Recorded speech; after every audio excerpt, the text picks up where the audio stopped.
I'm going to introduce you shortly to our co-chair of the circle, and she's going to talk about our mission. And then I'm going to review the grant criteria and eligibility requirements for grants with the Baltimore Women's Giving Circle. And then I'm going to talk a little bit about whether choosing the appropriate application, whether it should be a project application or general operating, and I'll review the requirements for each. And you really are the ones that need to decide which application will work best for you. Then Carmina will review the grant application and review process and what goes on after you submit your application and how we get to the end of the line when we announce our grant recipients in the spring.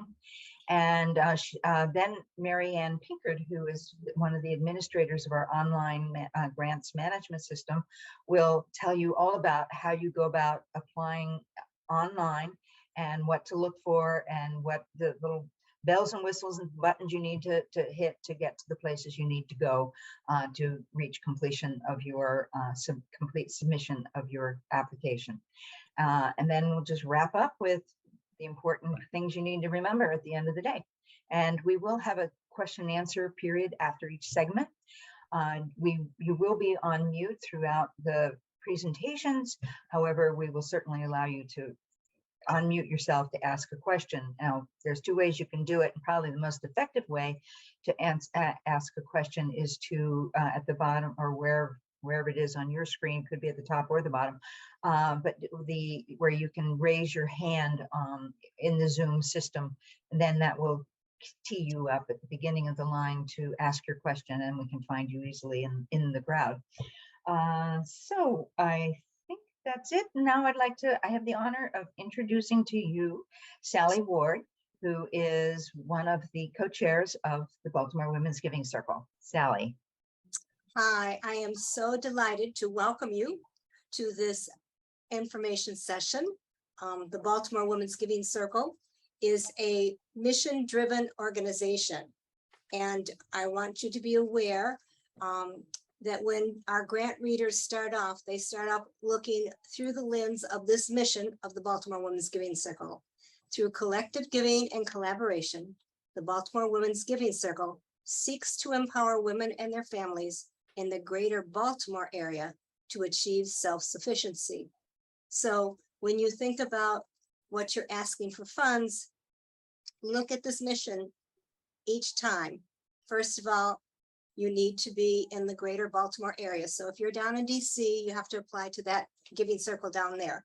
But if you're here in the Baltimore area and you're doing something that's going to help women and their families achieve self-sufficiency, we'd love to hear your ideas to make our area better. And we're so glad you're here, and we'll look forward to reading your grants. And I'm going to pass it on back to Jane. All right, great. Next slide too, please. So as Sally said, our mission is our North Star, and indeed our grant readers really look to this mission for guidance in terms of how to evaluate the applications that we receive. And we kind of define self-sufficiency as supporting women of all ages and their families, including boys, to live safe, healthy, and productive lives. As Sally said, we serve the organizations that serve people living in Baltimore City or Baltimore County. Now, you could have headquarters in Washington, D.C. That's quite possible. But as long as the program that you want us to fund, it needs to serve women and families in the Baltimore City and Baltimore County area. Go to the next slide.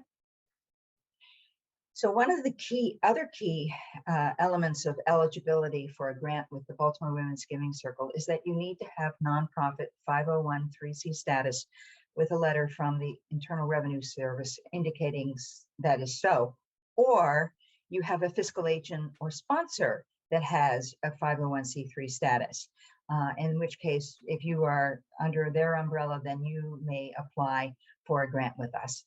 Now, only one grant is allowed per application, is allowed per organization or per agency. Now, there's two exceptions to this.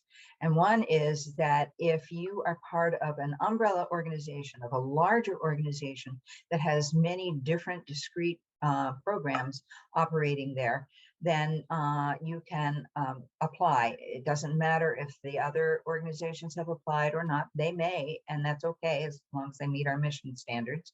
But the important thing is that you are under that umbrella. And Towson, our university, is a good example of that umbrella organization. And so, for example, we have funded, Towson State has a program in which they mentor high school grads who are attending college for the first time, and these high school grads coming from underserved high schools, and so that they tutor them so that they're successful in their college career. That's one program that we funded. And another one is that they had a STEM program offering to high school juniors and seniors. And both of those applied and were funded. But they were under that one umbrella organization, and that's kind of how that works. Or you could be one of many who are under one single fiscal agent, but each organization has its own executive director and the like. But you have the thing that sort of you have in common is that you share the same fiscal agent.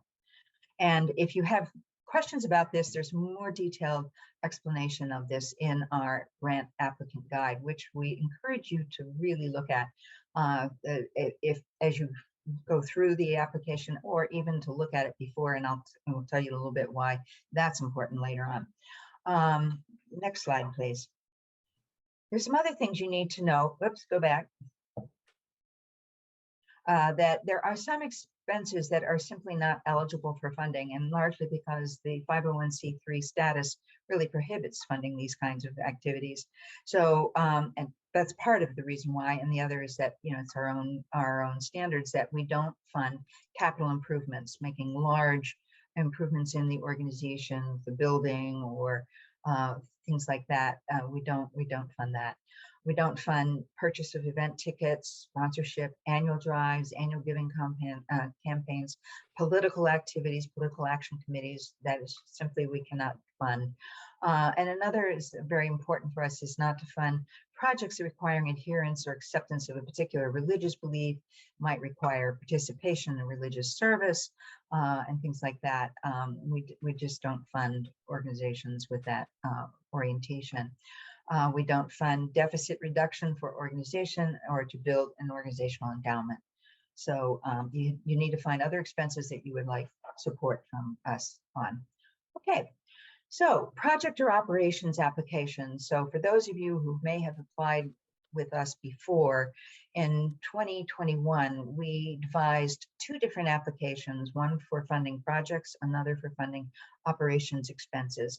And the reason we did that was that it made completing the application a little more coherent. When we were trying to ask questions about either one of those, the application itself kind of got jumbled. So that's why we separated it out. But then now we really are trying to help you decide which application would be more appropriate for you and what you're intending to do and what you want. So think of it this way, is that you want to choose an operations funding application if you are simply wanting to maintain or even expand your basic program services to the same population that you've been serving. You're just really, wanting to continue on, or maybe expand a little bit, hire additional staff to meet the growing demands that you're trying to to serve. Or that you're trying to expand your services maybe to a different age group or population of women. So for example, you typically serve adult women, but you think, our basic services really could be of value to teenagers, so that you're going to do what you normally do, but you're offering it to teenagers now, or a population of women such as women who are immigrants from the immigrant community, but you're basically doing the same thing you've always done. That would be very appropriate for an operations funding application. And just to think about it too, operations funding gives you a lot more flexibility in paying your bills and continuing the good work that you do. You may choose a project funding application if you're trying to launch a new program, a new service that you've never offered before. And so that you really want to focus in on something very different than what you normally do, but it's still aligned with your mission. And you've got specific startup expenses that you have, new staff to hire, new equipment, supplies, things like that, that would be appropriate for a project application. Or you might be launching a new program aimed specifically at serving women. When your organization mission is ordinarily serves the community at large. And a good example of that would be you provide food support to the community. And so you've got an idea of a project that, say, focuses on single mothers, trying to provide them with food specifically for their children on the weekends when they might not get their lunches at school. So that would be something that would be specifically aimed at women that your organization is launching.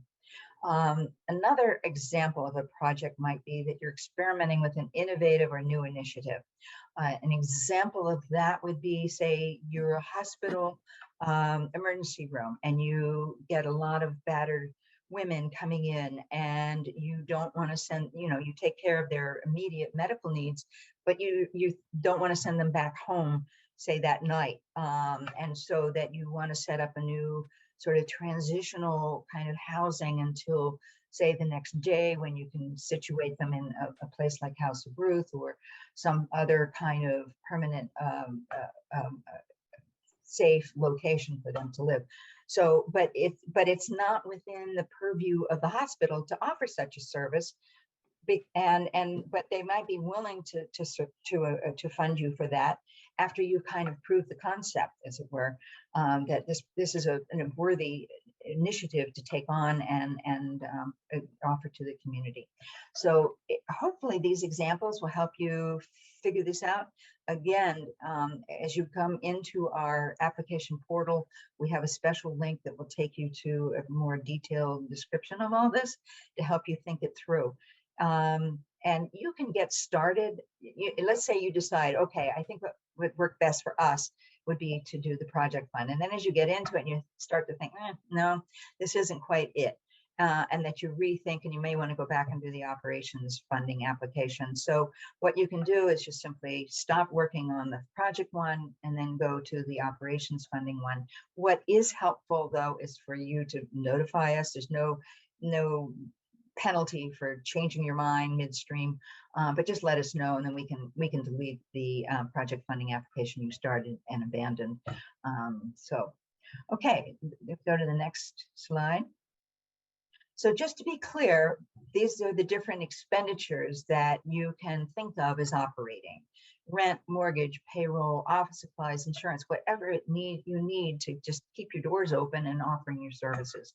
Repairs and maintenance, as long as they are made to an asset just to keep it in working condition, not necessarily to renovate or something to make it brand new. This is just something to keep it going. Equipment purchases that are small, have relatively short time of that residual value. And this could include, like I say, if you're offering a cooking program, this could be a mixer or kitchen equipment that would be of value. Project expenses need to be specifically identified for that project or initiative. So again, salaries of the project staff who are currently not on your staff now, supplies, equipment, materials specifically required to deliver the services and activities of that project you want to fund. So that those are some of the ways you can distinguish those things. One of the other tips, and we'll kind of remind you this again, and I can say this from my own experience in the last couple of years during pandemic, I applied for grants for my husband's restaurant. And one of the things I learned the very hard way was that it sometimes helps to complete your application on, say, in a Word document or some other, word processing program.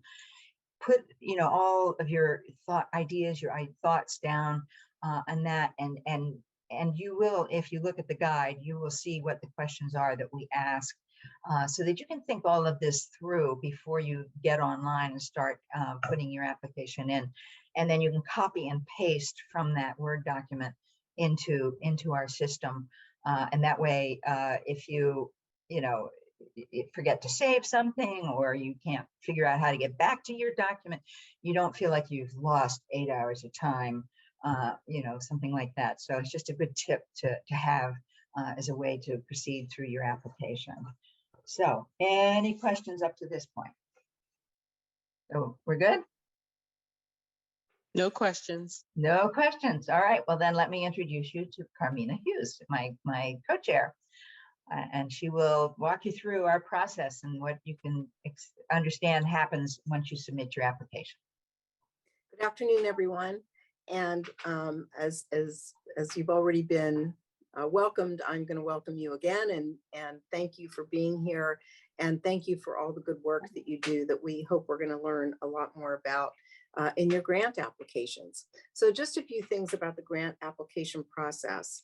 The largest award we give is $25,000 for any grant application. You can ask for less.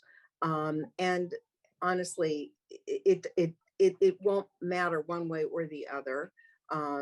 The applications will be read by the larger circle, and the way that they are awarded is based upon votes, not upon the size of the grant that's applied for. So just letting you know that. The process is, the portal is open, has been open for a couple of days, and will remain open until December 15th. All applications must be submitted online, and they must be completed and submitted by midnight of December 15th. We do ask one thing, and that is that if you're having problems with the system or in getting your application done, or if there's just something that is preventing you from submitting your application, please don't wait until December 15th to let us know or to seek help, because the folks that Kelly Chu and Miriam Pinkert, who are our grants system administrators, can't be swamped on the 15th. They may not get your application in. So just that, we're more than happy to help. It's just that getting it in on the last day may create problems for you and for us. As Jane has already said, our grants are awarded by the middle of May, and in between that, and we'll go through this on the next slide, but in between that we have a process that I'm going to take you through just so that you understand it, it's familiar to you, and as things progress, you'll understand where you are in the process. The grantees and those not funded by the end of May will be notified, and the funds are distributed in June. And the distribution is so that you can spend the money, your organization can spend the money in the following year. Next slide, please.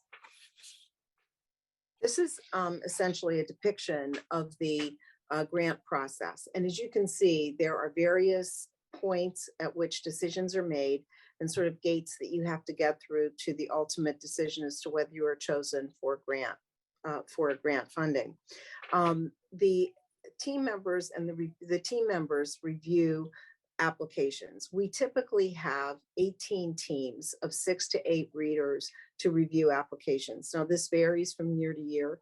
And so depending upon how many applications we receive and also how many teams we have, dictates how many applications each team reviews. The team is led by a team leader, and the team leaders are all experienced grant readers and grant makers. During the January and mid-February, the teams will, in team forms, conduct initial reviews of the applications, and they'll be looking for things on your application that indicate that your mission is aligned with our mission, that you in fact are a 501c3 organization, because if you're not, we can't provide you with any money, that it's not to be used for a purpose that we can't fund for, such as if you are an organization that has some sort of religious component or faith-based component.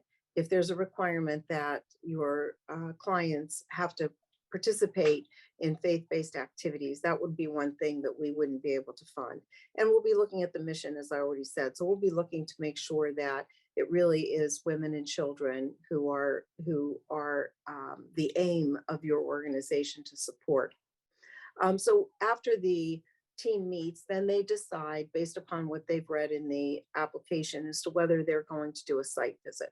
Now, in the past, we always did all of our site visits in person, and we hope to do that this year. But in the last few years, we haven't done that because of we've done virtual visits because of the pandemic.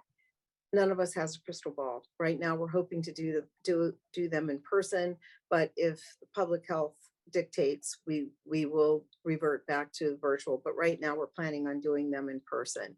And these are visits where as many of our team members as possible attend. And you will have one person who's sort of your designated liaison on the team. Before the site visit, though, and sometimes even before a decision is made, you may receive a telephone call from either the team leader or the liaison on the team. And there just might be questions that the team has about your application. And that's perfectly fine. And I hope that you don't find that off-putting in any way, but it's really for the team to get the information that they need so they can determine that a site visit is warranted. After the site visits, which will occur in mid-February to the end of March, and of course the team will schedule those at a time that's convenient to both you and the team. There will be another review of your applications. There will be an opportunity for you to ask questions. The site visit is not a one-way street, but it'll be an opportunity for both sides to ask questions of each other. Again, I think that you should be prepared to respond to what's in your application and to be able to explain it. And that includes all of the attachments, including the financial attachments. And it's really so that the questions are genuine. The members of the team don't always understand what may be in writing, and you might be able to provide additional detail that will make it clearer for them. In the first part of April, the teams make the final decisions as to who they are going to put forward to the circle for consideration for funding. They do a written write-up of what they've found and why their recommendations are what they are. That then goes on to the entire circle or those who choose to vote. And between April and May, the voting takes place. And by May, we know who the grantees will be for the year. The whole process takes some time for sure. And sometimes we are asked whether, why an application didn't make it either into the site visit or from the site visit into a recommendation or into funding. And we're very happy to give you feedback on all of that along the way. Just get in touch with Jane or me and we will get the information and provide that for you, because it may help you as you go forward in your grant seeking to hear what we had to say as well. So with that, I'm going to turn it over to Mary Ann so that Mary Ann Pinkert is, as you've already been told, is one of our grant systems administrators, and she's going to take you through the nuts and bolts of the application. Hi, everybody. It's good to be with you today. What I want to do is just give you an idea of exactly how you go about going online and applying for your grant. This is a very simple, we think, intuitive system, so we won't go into great detail, but we just want to give you a little overview. Can I have the next slide, please? So when you begin your application, you're going to go to the Baltimore Women's Giving Circle website. And right at the top of the page, you'll see the words apply for a grant. You'll click that, and then that will take you into the next step. I do want to point out that if your computer has the ability to size windows into different shapes, I know when I'm working, I sometimes have 5 or 10 windows open and they're all different shapes hanging around on my, my screen. If you set it too narrow, that top line that is in white will show up within the photo. And so it is sometimes very difficult to see. So if you can't find apply for a grant, just make your window bigger, or else just look really hard in the photo at the top and you will be able to find it. One other feature of this first page at the bottom is we have all of the current grantees who are using their funding this year. It might just give you an idea about what types of programs we funded in the past or what types of organizations that we funded, just for your information. Next slide, please. And we've already talked about this next slide showing you our grant criteria, which we've already gone over. The next thing to do is to click either learn more or click here over in the photo on the right. I'll take you to the same place, which is our grant application overview. You'll scroll down to the bottom and you'll see the reference to the guide and to the BWGC grant program, and that gives you more information about the process. There is also, at the very bottom, the email that you can use that will go to the two co-chairs, and they'll be very happy to answer any questions that you want. I want to point out here that under training resources, there are applicant tutorials. Those tutorials are a link to the Fountain website. Fountain is the platform that we use to do our grant applications. Those tutorials will show you generally how to use the system. It is not a tutorial specifically for our grant. You should be able to find everything that you need in the guide, and you'll see that the link there just above that, view the program guide. You will also see here that you can get some additional information about choosing to apply for project or operations funding. Some of the things that Jane already shared are included there, but in case you've forgotten, you might want to review that. Okay, next slide, please. So if this is the first year that your organization has applied, the first thing you'll need to do is create an account. So you would just click create an account and it'll walk you through the steps to do this. If you're an existing user, you've applied with us before, and you remember your logon info, just enter that like you do any other website that you need to have a logon for. If you have your email address, but you've forgotten what the password was that you used last year, just click forgot your password and you will be given instructions on how to reset a password that you will now remember. The other really important thing is, if you know that there's somebody else in your organization who has already registered, please do not set up a second account. Please contact us and we will tell you we'll help you get through. So we'll change the contact person to you on your account. Otherwise, we wind up with a lot of duplicates and it gets very confusing as to which are it's sort of the live organization. Okay, next slide. When you get into the actual application, you may see this box that describes Grant Hub, which they describe as a grant management solution for grant seekers. This is provided by our partner, Fountain. This is completely optional. It may be something that you want to look at and see if it's useful for your organization. It does not impact your standing with the BWGC, whether you use Grant Hub or not. Again, just something that is helpful to you. To get out of that, just either register if you want to, or hit OK at the bottom, or the little X at the top, and then you'll get to the apply screen. When the box goes away, this is what you'll see. And you can see that there are those two applications which you might, when you do need to decide which one you want to use.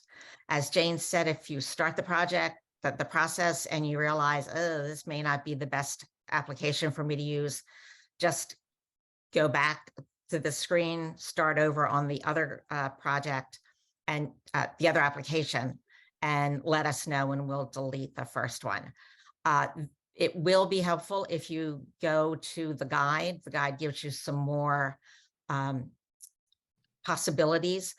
Also, when you go into the applications, there is a place where you can download a PDF of the application, so you will know what the questions are before you start your application. And as Jane said, sometimes people find it easier to answer the questions on Word and then just cut and paste into the program.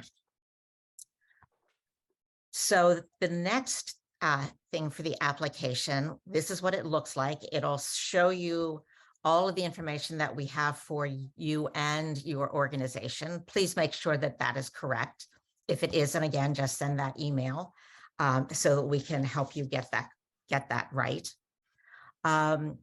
When you get down to the application tab, I'm leaving it here where all of the different sections are listed. When you get in, the introduction arrow will probably be facing down, and you will see the questions that are in that part of the application. I've sort of just condensed them all so you see the different sections. And I think, again, right there, Jeff, if you can just highlight question list over on the side, that's what you can do to download all the questions so that you can see what we're going to be asking you in the process. Next slide, please. And I do want to just talk a little bit about the category of funding that you are requesting. This is the one bit of sort of statistical information that you're just checking boxes in the first part of the application that sometimes gives applicants a little bit of heartburn, like which one should I pick? We think that we have a pretty far-reaching list of categories. We have funded projects and organizations that specialize in every one of the categories that you see here. We do, however, understand that every project and every organization has elements of multiple categories in whatever work they're doing. We do ask that you try to pick the one that best describes the work that you're applying for. If you just cannot select, you don't think that anything adequately describes your project, then please do select other and give us a little bit more of a description as to what the project is and why you feel the need to suggest other. Other is, we've also funded many proposals where other has been selected. There is no category that gets preferential treatment. It just depends on what the Giving Circle readers and voters think whatever you are proposing has the best chance for success. So don't sweat it. And we have also been known to change categories after the fact if we really think, once we really know what your organization is, we'll do that. And that's just for our own statistical purposes. So I think we're now at the questions place. Does anyone have any questions? Nikki asks, if the Giving Circle has funded us in the past, will you still do a site visit? And the answer to that is yes, if the team thinks that you're worthy of moving forward in the process. The reason for that is the people who visited you before are probably not going to be on this team. It's not a perfect process, but we do try to spread that around so that different people get to know something about your organization. So we will definitely be doing that. Tracy asks, can the organization work solely with children and not their mothers? Absolutely. One of the drop-down boxes in the first part of the application asks, do you work with women only, children only, or women and their children, or the women and their families? There's also in that question a category that says that you also serve adult men. And that is not a disqualification. We want to make sure that women and or children are the primary recipients. But if somehow a man is able to benefit from this and it's not directed at the men, that's fine. Okay. Can you tell us if someone from our organization has applied? We can answer that offline. If you want to just send an email to that grants at the BWGC, we can definitely do that. And I'll take the next one. Is Yes. what steps does the Baltimore Women's Giving Circle take to minimize grant readers' individual bias so a worthy applicant who meet the criteria is not denied further review or consideration? And this is something that we have taken on as a challenge to ourselves. Last year, we did a whole segment in training our grant readers about bias and all kinds of bias that exists out there that, you know, we don't even think of that we have. And in particular, we talked a lot about funding smaller organizations, grassroots organizations, and comparing that to the larger organizations that sometimes often get funded several times. And we noticed that we basically just planted the seed, taught people about the types of bias that are out there and to be aware of it within themselves and their discussions on their teams. And it made a difference. We funded considerably a number of new applicants who had never been funded before, as well as an increased number of smaller grassroots organizations. So this is something that we are definitely aware of and are tending to, and will continue to do that this year. So next questions are both from Chelsea. Both operations and project funding eligible for? Yes, 25,000 K. Yes. That is the total amount that you can get, and it applies for both. And then, do all applications receive funding get a site visit? Yes. If you are going to be funded, you will be getting a site visit. And it is, as Carmina said, is a real opportunity for you and us.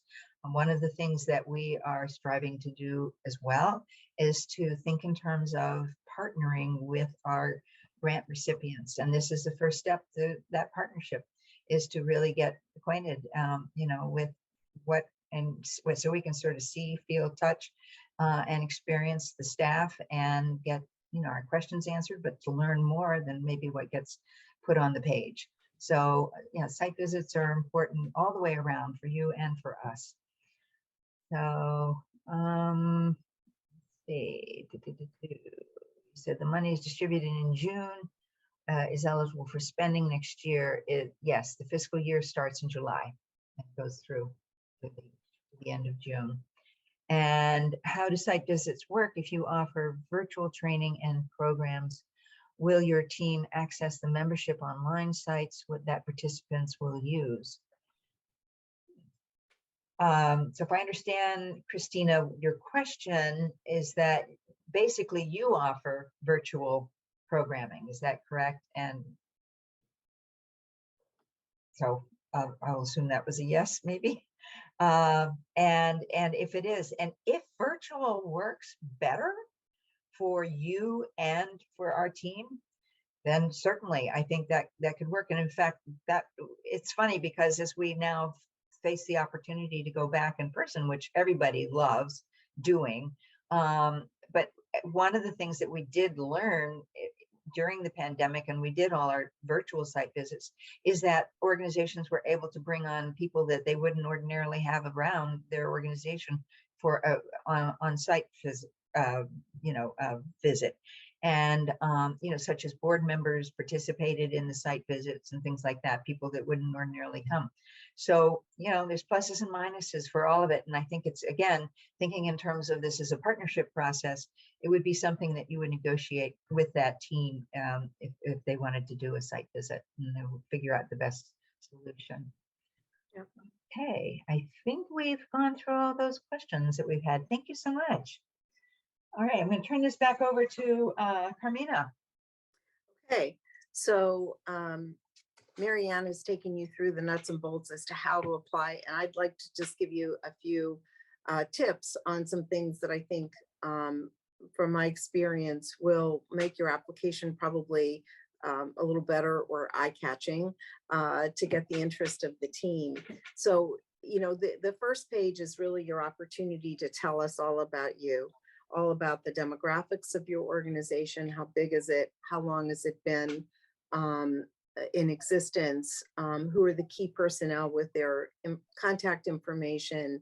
You know, who founded the organization, and really why was it founded? What were the founders trying to accomplish with this organization?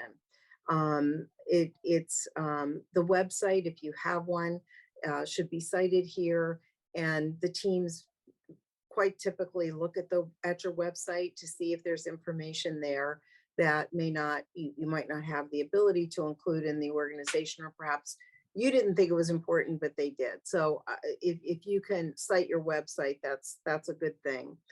We want to see your mission statement and the background and history of the organization there, and really just a short narrative as to what you hope to achieve through either the project that you're proposing or through your organization, and how you will use the money from the grant, if you receive it, to further those goals.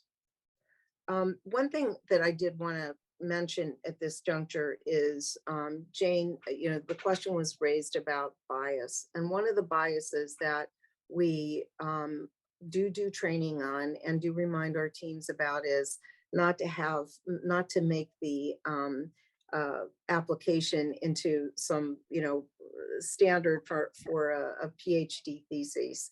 You know, that we understand that there are some larger organizations that have professional grant writers, and that their grants will be, you know, will be, as we expect, probably very well put together, and you know, and be a good grant to read.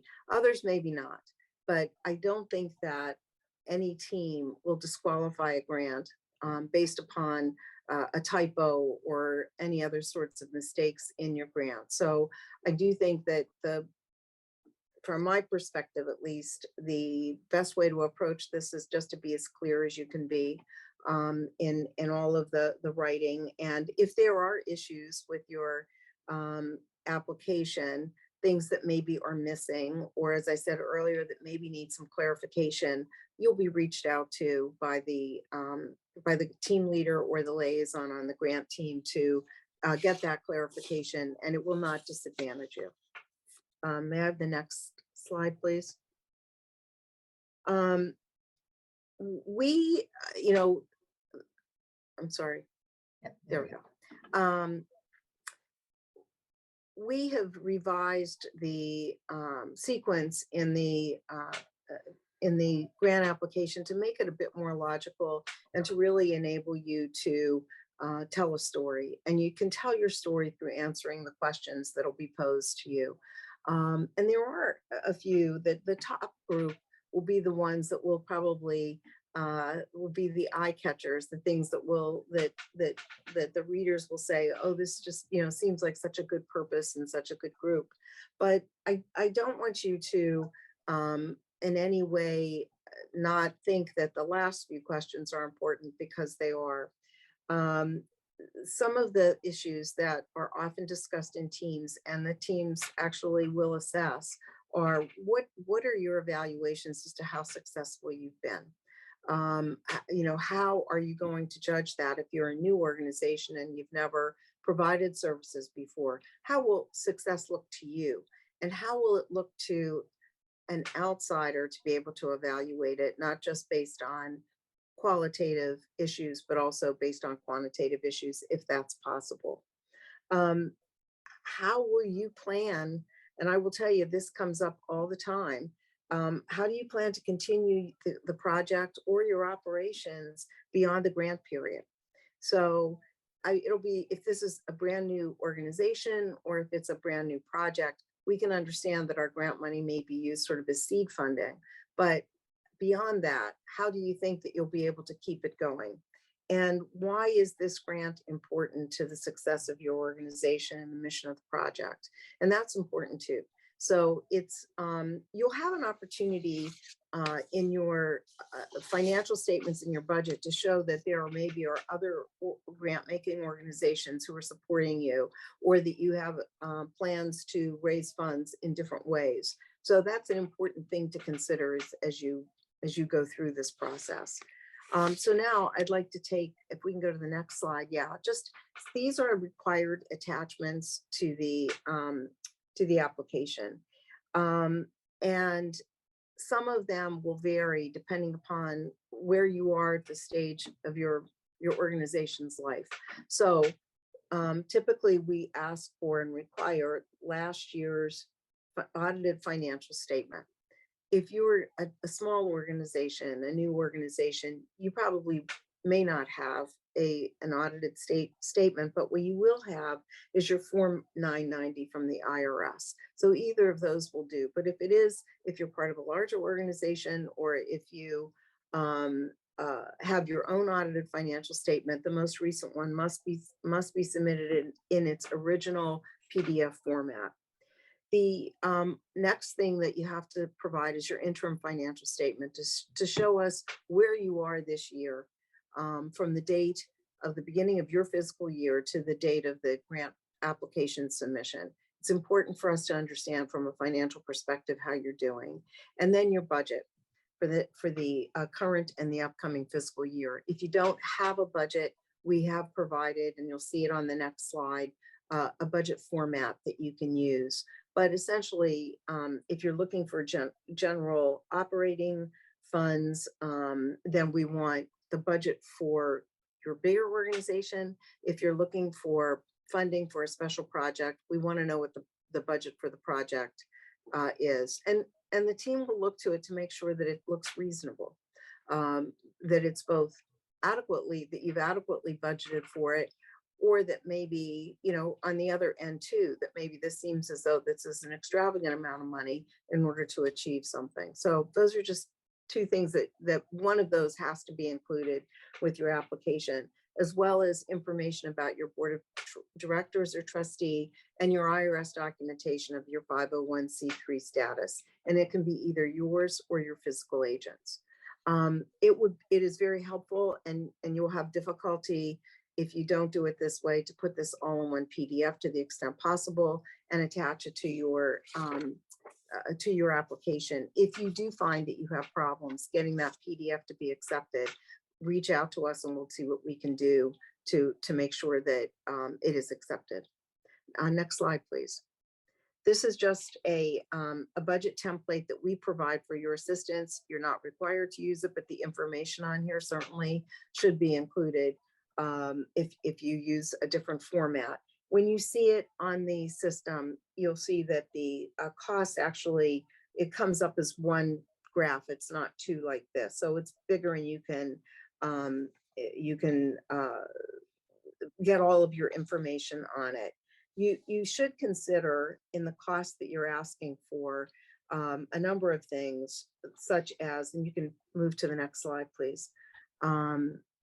Child care costs for participants. Those are things that can be included in a program cost or in a project cost. So if you have, for instance, mothers who are coming in to receive some sort of job training, and they have to pay for childcare for their children while they're at training, that's something that can be included, as well as the transportation costs for those participants and food expenses. If they're going to be with you all day, then there's a good chance that you're going to have to provide meals, and recruitment costs for the folks who benefit, your clients from the organization, and your activities, as well as your volunteers and staff members. Next slide, please. There are optional attachments that you can are asked for, and you can add if you have them. A partnership agreement, for instance, if you are providing, let's say, after school activities or meals or things like that, then if you have an agreement, a written agreement with the schools where you're going to be working, that would be a good thing to include. Your annual report, supplemental information such as letters of recommendation, testimonials from clients, etc.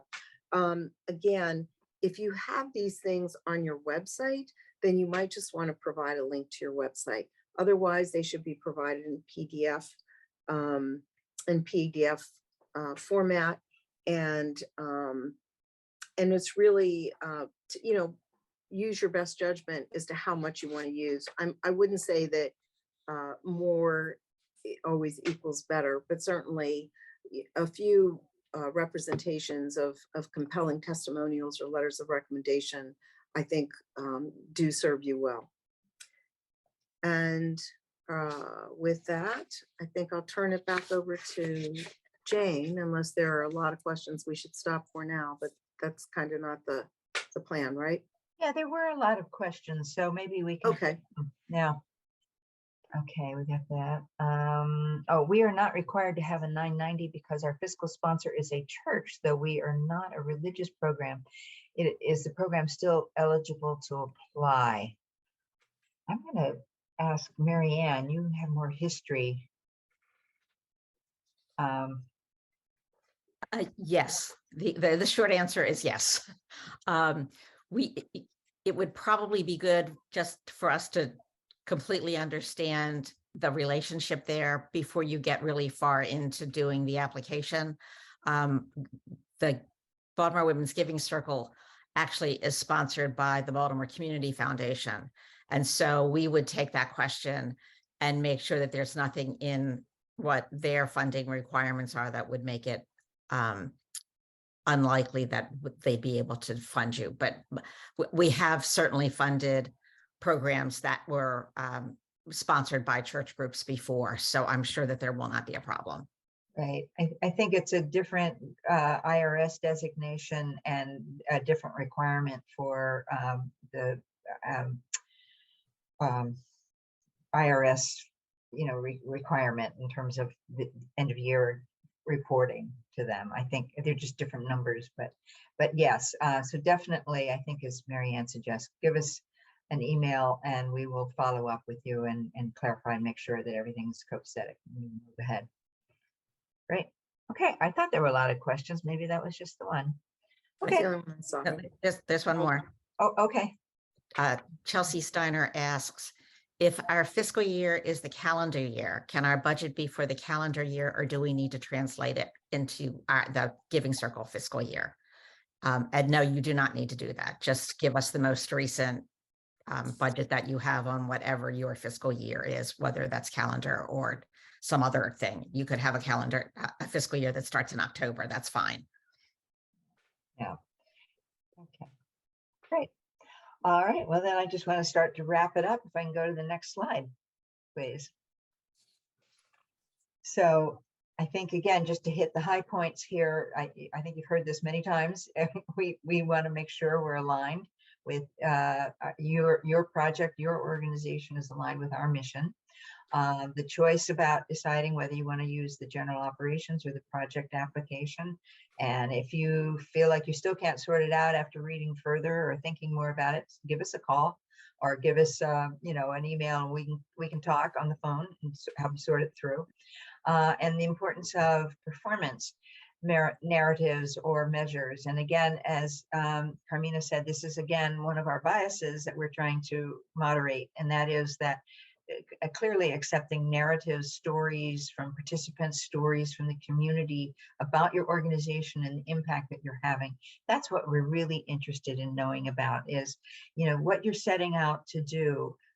And we start our application narrative with what's the issue, what's the opportunity maybe for your organization's clearly poised to address, and then how do you know that you have made an impact, made a difference through your programs and your project, and we want to know how you follow that, because we think that's probably information that you would be interested in, and we clearly are. So that's what this is about, and why we think it's so important, because it's a way of really telling our members too that, yeah, these organizations really are making a difference out there, and this is what they're telling us.